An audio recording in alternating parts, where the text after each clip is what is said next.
हनुमान जी महाराज को भीतर प्रवेश नहीं मिल रहा, इसलिए सोचा मैं रूप परिवर्तित करके अपना छोटा सा रूप बना के तो भीतर प्रवेश करूं। लंकनी ने रोका, कौन है आप भीतर नहीं जा सकते। मैं चोरों को भीतर नहीं जाने देती, मैं चोरों को नष्ट करने का मैंने प्रण किया हुआ है। हनुमान जी महाराज ने ये बात सुनी तो बड़े जोर से उसके सिर पर मुक्का मारा। लंकनी मुंह के बल गिर गई है, नीचे रक्त बहा है, विरक्त हो गई है, सुरती ठीक हो गई, मति ठीक हो गई। हनुमान जी की सत्संगति में न जाने कितनों को लाभ हुआ होगा, पर दो व्यक्ति विशेष हैं जिन्हें विशेष लाभ हुआ है। एक है लंकनी और दूसरे हैं विभीषण जी महाराज। लंकनी विरक्त हो गई है, उसे पता लग गया है ये कौन है। कहा आपकी सत्संगति से मेरी भ्रांति जो थी वह दूर हो गई।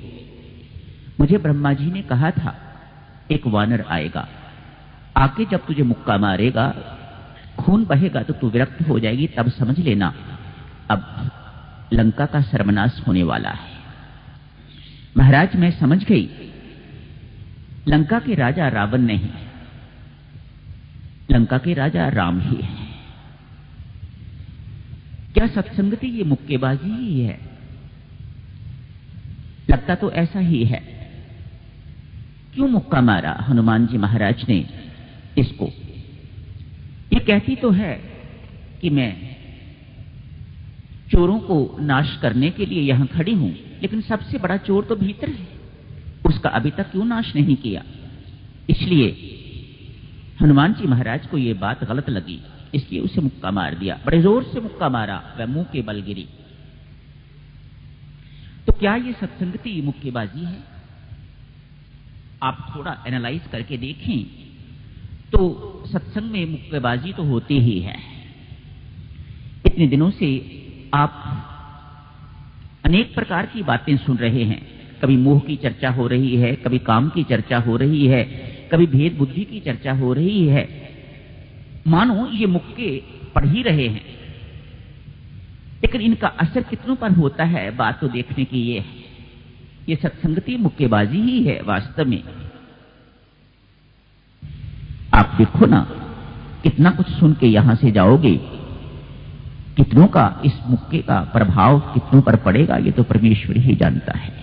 बाहर निकलते ही व्यक्ति इस सब बातें भूल जाता है। यहां तो बैठे बैठे बिल्कुल आदमी सिर हिलाता है, लोभ छोड़ देना है, घर जाके बिल्कुल किसी से जाके लड़ाई झगड़ा नहीं करना है, मैंने अपनी बहन को नहीं सताना है, अपने सास ससुर की सेवा करूंगी जाके, मैं अपने माता पिता की सेवा में जाके करूंगा। ये यहां बैठे बैठे बहुत सिर हिलते हैं, मानो यहां पर बैठे बैठे उस मुक्के का प्रभाव तो पड़ रहा है, लेकिन बाहर जाते ही जैसे रावण जीवित हो गया, अचेत था, ठीक हो गया, वैसे ही हालत हमारी भी हो जाती है। सत्संगति मुक्केबाजी ही है। प्रवेश करते हैं हनुमान जी महाराज लंका नगरी में। लंका नगरी को प्रवृत्ति की नगरी कहा जाता है। प्रवृत्ति की नगरी उसे मानो जहां फैलाओ ही फैलाओ की भावना हो उसे प्रवृत्ति की नगरी कहा जाता है, और जहां अपने आप को सिकोड़ने की भावना हो उसे निवृत्ति की नगरी कहा जाता है। लंका निवृत्ति की नगरी नहीं है, ये प्रवृत्ति की नगरी है। हनुमान जी महाराज एक एक घर में मां सीता को अर्थात शांति को ढूंढते हैं।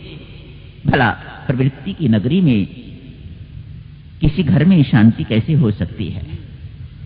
बताओ ना, है आपके घरों में शांति? जहां फैलाव की भावना है प्रवृत्ति नगरी है, जहां पर गृहस्थी बढ़ाई जा रही है, अपना कारोबार बढ़ाया जा रहा है, अपना सब कुछ बढ़ाया जा रहा है, संतान बढ़ाई जा रही है, सब कुछ किया जा रहा है। जहां नगरी प्रवृत्ति की नगरी होगी वहां आप घर घर खोज के देख लो, वहां शांति नहीं मिलेगी। नहीं मिली। हनुमान जी महाराज ने प्रवृत्ति नगरी का एक एक घर छान डाला, लेकिन मां सीता वहां नहीं मिली। मां सीता अर्थात शांति वहां कैसे हो सकती है? तो कहीं दूर बैठी हुई है नगरी के बाहर, अशोक वाटिका में शांति वहां बैठी है तो वहीं ये चुराई हुई है, छीनी हुई है, इसलिए शांति का प्रभाव भी प्रवृत्ति नगरी पर नहीं पड़ रहा। जितनी अशांति इस वक्त है मां सीता के होते हुए, इतनी अशांति पहले कभी नहीं थी। मानो मां सीता ने वहां अपने आप को निवासित नहीं किया हुआ, छीनी हुई आई हुई हूं, चोरी चुरा के मुझे लेके आए हुए हैं, ये मेरा स्थान नहीं है। मानो मां शांति ने उस स्थान को अपनाया ही नहीं है। तो उस प्रवृत्ति नगरी में